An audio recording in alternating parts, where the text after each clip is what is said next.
بسم اللہ الرحمن الرحیم والصلاة والسلام علی رسولہ الکریم وعلی آلہ وصحبہ اجمعین، اما بعد۔ میرے محترم بھائیوں، بہنوں، بچوں، بچیوں، عزیزوں، جاننے والے، نہ جاننے والے، السلام علیکم ورحمۃ اللہ وبرکاتہ۔ کچھ دنوں سے میں قرآن سے اللہ کی پسندیدہ ہستیاں کون ہیں، کہ اللہ کس کو پسند کرتا ہے، ولی دوست کو کہتے ہیں۔ تو اللہ کا دوست کون ہے؟ وہ یہ کوئی وراثتی چیز نہیں ہے کہ ایک بڑے اولیاء اللہ تھے تو اب ان کا بیٹا بھی انہی جیسا ہوگا۔ ہمارے یہاں وراثت چلتی ہے کہ بڑے بزرگ کا بیٹا بھی بزرگ بن جاتا ہے، چاہے وہ کلین شیو ہو، لوگ اس کے پاؤں چوم رہے ہوتے ہیں، جہالت ہے۔ تو آج میں تھوڑا سا سورہ بنی اسرائیل ہے، اس میں بھی سارے اخلاق بیان ہیں۔ میرے بھائی بہنوں، ایمان لانے کے بعد انسان بنتا ہے، اور اس کے بعد اس کی قیمت، اس کا بڑا پن، اس کی وجاہت، اس کی شرافت وہ پیسوں سے نہیں ہوتی۔ پیسوں سے انسان مالدار تو ہو جاتا ہے، بڑا نہیں بنتا، بڑا نہیں بنتا۔ ہمارا علم غلط ہو گیا۔ بڑا بڑا بندہ جے بولدیاں 3 ملان 200 مربع، یہ نوابہ فلانا ہے، نوابہ فلانا ہے۔ میرے بھائیو، یہ بالکل غلط علم ہے۔ بڑا وہ ہے جسے اللہ پسند کرے، بڑا وہ ہے جو میرے نبی کی زندگی کے پیچھے چلے، بڑا وہ ہے جس سے اللہ تعالیٰ راضی ہو جائے، باقی سب چھوٹے چھوٹے ہیں۔ تو آج ایک تیسری جگہ سے میں کچھ باتیں قرآن سے عرض کروں گا جن کا تعلق ہمارے ایمان سے بھی ہے، اخلاق سے بھی ہے۔ وہ ہے بسم اللہ الرحمن الرحیم، وَقَضَىٰ رَبُّكَ أَلَّا تَعْبُدُوا إِلَّا إِيَّاهُ بِالْوَالِدَيْنِ إِحْسَانًا إِمَّا يَبْلُغَنَّ عِندَكَ الْكِبَرَ أَحَدُهُمَا أَوْ كِلَاهُمَا فَلَا تَقُل لَّهُمَا أُفٍّ وَلَا تَنْهَرْهُمَا وَقُل لَّهُمَا قَوْلًا كَرِيمًا وَاخْفِضْ لَهُمَا جَنَاحَ الذُّلِّ مِنَ الرَّحْمَةِ وَقُل رَّبِّ ارْحَمْهُمَا كَمَا رَبَّيَانِي صَغِيرًا۔ یہ بہت بڑا مضمون ہے۔ اللہ نے قرآن بھر دیا والدین کے خدمت کے لیے، والدین کی اطاعت کے لیے، والدین کی ماننے کے لیے۔ پہلا جملہ ہے اور تیرے رب نے فیصلہ کیا، ایک مطلب۔ دوسرا، اور تیرے رب نے حکم کیا کہ بندگی صرف اللہ کی ہے، بندگی صرف اللہ کی ہے۔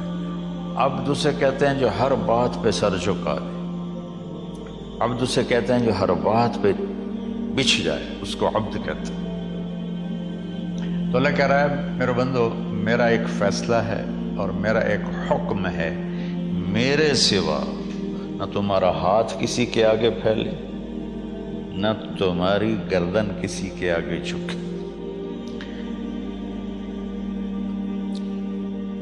ایک دوسرے سے مدد لینا، اس کو ایک دوسرے کی تعاونوں میں آ جاتا، تعاونوا علی البر والتقوی، ایک دوسرے کا ساتھ دو، ایک دوسرے کی مدد کرو۔ میرے نبی قرضہ اٹھاتے تھے۔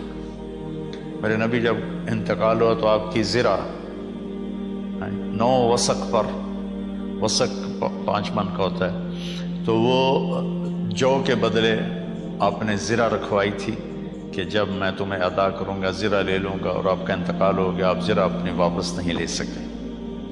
وہ چیزیں جن کا تعلق صرف اللہ کی ذات سے ہے اور کوئی نہیں کر سکتا، اس میں صرف اللہ کے آگے ہاتھ پھیلا، جیسے ہم کہتے ہیں مدد، نصرت۔ اللہ کہتا میں ہوں، الا ان نصر اللہ قریب، سنو میری مدد تمہارے قریب ہے۔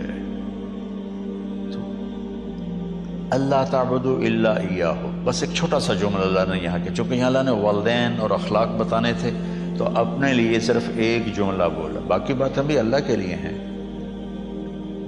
لیکن اللہ نے میری بندگی، اس بندگی سے مراد 5 وقت کی نماز نہیں ہے، حج، روزہ، زکوٰۃ نہیں ہے اس کی مراد، یہ ساری باتیں داخل ہیں، اور اس کے ساتھ 24 گھنٹے کی زندگی اللہ کی مرضی پر گزارو، نفع آئے تو شکر ادا کرو، نقصان ہو تو صبر کرو، برداشت کرو، پھر بھی شکر ادا کرو، کہ میرا رب یہ کہہ رہا ہے کہ میں نے صرف اللہ سے تعلق جوڑنا ہے۔ اللہ کے نبی نے اپنے چچا زاد بھائی عبداللہ بن عباس سے فرمایا کہ یا غلام، اے نوجوان، اسی کا بکلمات فاحفظھا، میں تمہیں چند باتوں کی وصیت کرتا ہوں، کیا؟ احفظ اللہ، احفظ اللہ یحفظک اللہ، یحفظک اللہ، اللہ کے اوامر کی حفاظت کر، اللہ تیری حفاظت کرے گا۔ احفظ اللہ تجدہ تجاہک، تو اللہ کے اوامر، اسلام، حلال حرام کی پہچان کر کے زندگی گزار تو اللہ کو ہر وقت تو اپنی مدد کے لیے تیار پائے گا۔ اور لمبی حدیث ہے، عشاء کی نماز کا وقت ہو رہا ہے، اس میں وہ جملہ جو اس میرے مضمون سے متعلق ہے، وَإِذَا سَأَلْتَ فَاسْأَلِ اللَّهِ، جب بھی مانگو اللہ سے مانگو، جب بھی مانگو اللہ سے مانگو، اللہ کے سوا کوئی دینے والا نہیں ہے، صرف اللہ ہے دینے کے لیے۔ وَإِذَا اسْتَعَنْتَ فَاسْتَعِنْ بِاللَّهِ، اور جب مدد کے لیے ہاتھ اٹھاؤ تو صرف اللہ کو پکارو، جب ضرورت حاجت کے لیے، مدد کے لیے ہاتھ اٹھاؤ تو اپنے اللہ کو پکارو۔ تو یہ حدیث کی بات بھی ہے اور یہ قرآن کی بات بھی ہے۔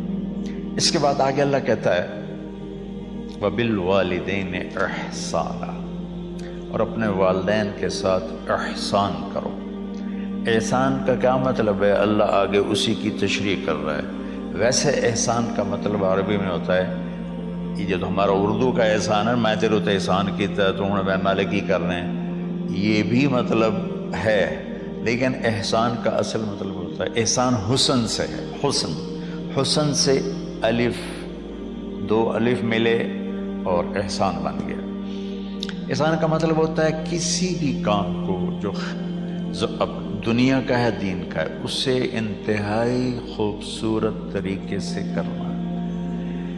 جیسے کسی دلہن کا میک اپ ہوتا ہے نا، تو 5-6 گھنٹے 4 گھنٹے کے بعد وہ کہتی ہے، جو ہوتی ہے اس کا میک اپ کرنے والی، کہ جی بس یہ مکمل ہو گیا ہے اور اب اس سے آگے نہیں ہے۔ تو آخری اچھائی کی آخری انتہا پر پہنچ کے کام کرنے کو احسان کہتے ہیں۔ تو میرا اللہ کہہ رہا ہے میرے بندو، اپنے والدین کے ساتھ وہ کرو کہ جو بھلائی کی، خدمت کی، ماننے کی آخری حد ہے۔ سبحان اللہ۔ بالوالدین احسان، بالوالدین پہلے ہے، احسان بعد میں ہے۔ اللہ تعالیٰ نے باقی سب کو پیچھے کر کے فرمایا کہ دیکھو خاص طور پہ ماں باپ کے ساتھ وہ رویہ کرو کہ ان کے دل سے دعائیں نکلیں۔ چند دن پہلے ایک والد یوں ہاتھ اٹھا کے کہہ رہا تھا اپنے بیٹے، اکلوتا بیٹا، میں منگنا اللہ کو لو، اللہ تینوں چاہ لگے۔ باپ بیٹے کے لیے یہ دعا مانگ رہا تھا اور بیٹا اکیلا ہے، یہ بد دعا باپ کر رہا تھا۔ تو بھائیو ایسی اولاد نہ بنو جس ماں نے پیٹ میں 9 مہینے اٹھایا، پھر جننے کی تکلیف برداشت کی۔ ایک شخص آیا حضرت عبید بن عمیر کے پاس کہ حضرت میں نے ماں کو اپنے کندھے پہ بٹھا کے پیدل حج کرایا ہے، مینا لے گیا، عرفات لے گیا، مزدلفہ، پھر مینا، پھر مکہ، تو کیا میں نے ماں کا حق ادا کر دیا؟ میں نے فرمایا ولا تلقۃ واحدہ، بیٹا ابھی ایک تلقہ کا حق بھی ادا نہیں ہو۔ تلقہ کسے کہتے ہیں؟ جب بچہ پیدا ہونے کا وقت آتا ہے تو ماں کو دردوں کی لہریں اٹھتی ہیں، وہ اتنی خوفناک ہوتی ہیں کہ ماں چیخ چیخ کے رہ جاتی ہے، اور بعض اوقات ڈلیوری لیٹ ہو جاتی ہے تو وہ تڑپتی ہے، روتی ہے۔ وہ جو لہریں ہیں نا پیٹ میں آتی ہیں جاتی ہیں، آتی ہیں جاتی ہیں، ایک لہر جو درد کی اٹھتی ہے اس کو کہتے ہیں طلقہ۔ میں قربان جاؤں، انہوں نے فرمایا بیٹا ابھی تیری ماں نے جو تجھے جنا تھا اس وقت جو تجھے درد، وہ تیری ماں نے درد کی لہریں برداشت کی تھی، اس میں سے ایک لہر کا بھی حق ادا نہیں ہوا، یعنی کہ حق ادا ہو ہی نہیں سکتا۔ یہ مطلب کہ حق ادا ہو ہی نہیں سکتا کہ بیٹا ابھی ایک کا بھی نہیں۔ پھر حضرت عبداللہ بن عمر سے ایک شخص نے پوچھا کہ اچھا یہ جو آدمی تھا یہ خراسان، یہ ایران میں ہے اور افغانستان میں، یہاں سے ماں کو پیدل کندھے پہ بٹھا کے مکے پہنچا تھا، اندازہ لگا اس نے کتنی مشقت اٹھائی۔ اور عبید اللہ بن عمر کہتے ہیں بیٹا ابھی ایک لہر کا حق ادا نہیں ہوگا۔ یہی سوال حضرت عبداللہ بن عمر سے کیا ایک شخص نے کہ حضرت میں نے اپنی ماں کو حج کرایا ہے، سارا میں نے پیدل کرایا ہے، وہ کندھے پہ اٹھا کے کرایا ہے، تو کیا میں نے ماں کا حق ادا کر دیا؟ وَلَا زَفْرَةً وَاحِدًا وَلَا زَفْرَةً وَاحِدًا۔ کہ بیٹا تیری ماں نے تجھے پالتے ہوئے جو تھک تھک کے لمبے لمبے سانس لیے، ہوکے بھرے، ابھی ایک ہوکے کا حق بھی ادا نہیں ہوا، یعنی حق ادا ہو ہی نہیں سکتا۔ تو احسان کے آگے تشریح آ رہی ہے۔ تو آج میں صرف اتنی بات کروں گا کہ میرے بھائیوں، میری بہنوں، میرے بچوں، میری بچیوں، اللہ کے واسطے ماں باپ کو دکھ نہ دینا ورنہ اللہ بھی ناراض ہو جائے گا۔ چند دن پہلے ایک بچہ بچی میرے پاس آئے، دونوں میڈیکل اسٹوڈنٹ تھے، یعنی کہ ہم شادی کرنا چاہتے ہیں۔ تو بچی نے کہا جی میرے والدین ناراض ہیں، وہ نہیں، اس رشتے پر راضی نہیں ہیں۔ تو میرے باپ کہتے ہیں اگر تو نے یہاں رشتہ کیا تو تیری میری ایک درمیان خط آئے، کھچ جائے گا خلیج، ہم اس پار نہیں آئیں گے تو اس پار نہیں آئیں گے۔ میں نے کہا بیٹی جس ماں نے تجھے 9 مہینے پیٹ میں پالا، 2 سال تجھے دودھ پلایا، تیری پوٹیاں پیشاب صاف کیا، تجھے پیمپر باندھے، تجھے اٹھ کے راتوں کو اپنی چھاتی سے دودھ پلایا، کیا اب اس کا اتنا بھی حق نہیں کہ تم اس کی رائے کا احترام کرو؟ اتنا بھی حق نہیں ہے؟ تو میں نے کہا بیٹا میری کوئی رائے نہیں ہے، تو اب اگر تیرے ماں باپ راضی ہیں تو بسم اللہ ضرور کر، اگر راضی نہیں ہیں تو دیکھو موت تک تجھے ماں باپ کی دعا نہیں ملے گی، اور ماں باپ کی دعا نہ ملی تو کچھ بھی نہیں ملے گا۔ تو بھائیو دوستو، خاص طور پر آج کے کالج کے نوجوان بچے بچیاں یہ ماں باپ کے ساتھ بہت بدتمیزی کرتے ہیں، چونکہ اس میں والدین کا پہلا قصور ہے کہ انہوں نے ان کو دین نہیں سکھایا۔ بچپن میں انگلش میڈیم سکول، پھر او لیول، پھر اے لیول، تو انہیں کیا پتہ ماں کون ہے باپ کون ہے۔ ایک پرانی بات ہے، ایک شخص اپنے بیٹے کو لے کر آیا کہ یہ میرا بچہ ہے اور یہ فلاں جگہ شادی کرنا چاہتا ہے اور ہم میں سے کسی کی رائے نہیں ہے اور یہ مانتا نہیں ہے، اور اس کے ساتھ اس نے دھاڑے مار کے رونا شروع کیا۔ تو میں نے بچے کو دیکھا تو یوں کر کے بیٹھا تھا، اس کا باپ رو رہا ہے، ہچ کیوں تو ایسے بیٹھا ہو۔ تو مجھے اچانک خیال آیا، میں نے کہا شیخ صاحب اس کو کہاں پڑھایا تھا؟ کہا جی امریکن اسکول۔ اس کے بعد آسٹریلیا بھیجا تھا مزید تعلیم کے لیے۔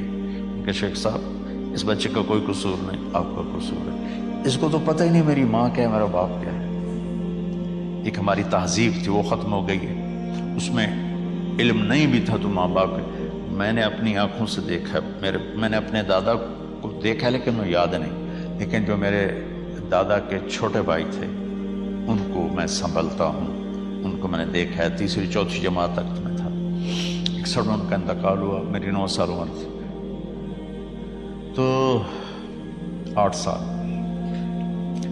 ان کے بیٹے جوان تھے، اور ڈیرے میں جب وہ بیٹھتے تھے تو ان کے بچے ان کے سامنے نہیں بیٹھتے تھے، ان کی پیٹھ کے پیچھے بیٹھتے تھے.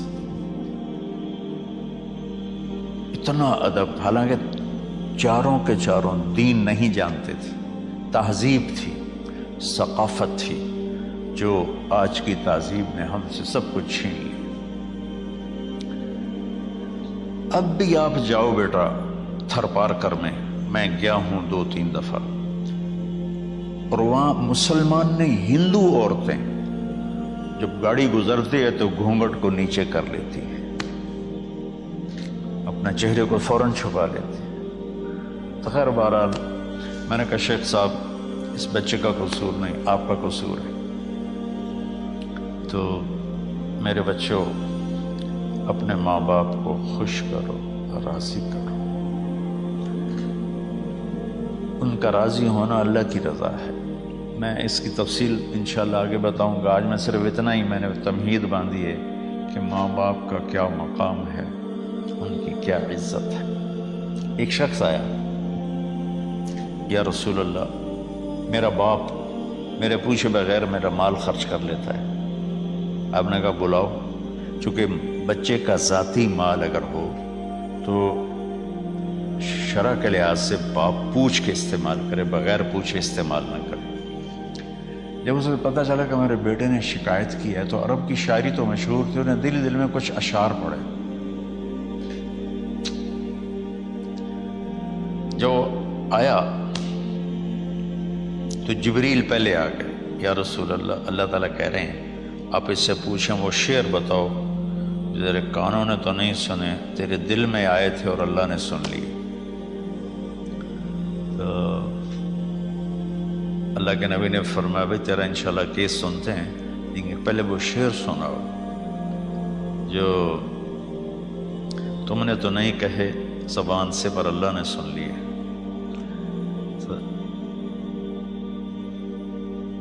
پھر اس نے وہ اشعار پڑھے، اور اس کے آگے کیا ہوا یہ میں انشاءاللہ اگلے کلپ میں بتاؤں گا کہ باپ کا کیا مقام ہے، ماں کا کیا مقام ہے. السلام علیکم ورحمۃ اللہ.